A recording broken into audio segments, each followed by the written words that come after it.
qualification for Euro 2008 was about as difficult as it came, with both finalists from the previous World Cup in the group with Italy and France, as well as one of the quarter-finalists, Ukraine.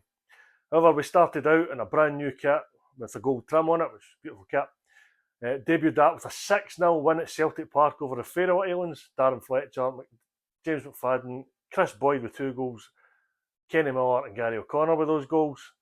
We then followed it up a few days later with a 2-1 win in Lithuania, Christian Daly and Kenny Miller getting those goals. We then had a famous win at home against France, 1-0 in October, with Gary Caldwell getting that goal, but unfortunately lost 2-0 in Ukraine.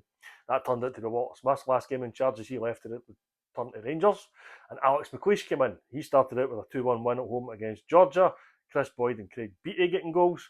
But in March 2007, we lost 2-0 at Italy in a brand new white away kit with a blue saltire, which would become more famous later. We're back in the home kit for a 1-0 friendly in Austria. Gary O'Connor getting that goal, and then we had a 2-0 qualifying win in the Faroes. Sean Maloney and Gary O'Connor getting the goals.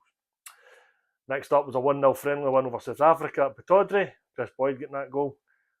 And that preceded a 3-1 win at Hampden over Lithuania. Chris Boyd, Stephen McManus and James McFadden getting the goals.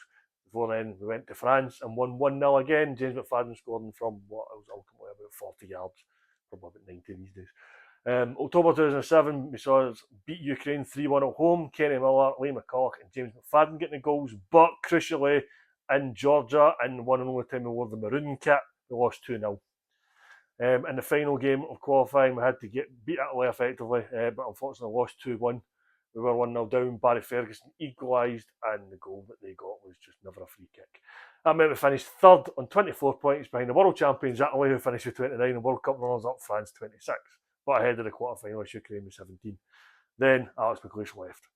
So George Burley came in next, and we started out with a 1-1 friendly draw with Croatia, Kenny Miller getting the goal, and then it was a 3-1 away defeat to the Czech Republic, David Clarkson getting that goal as well.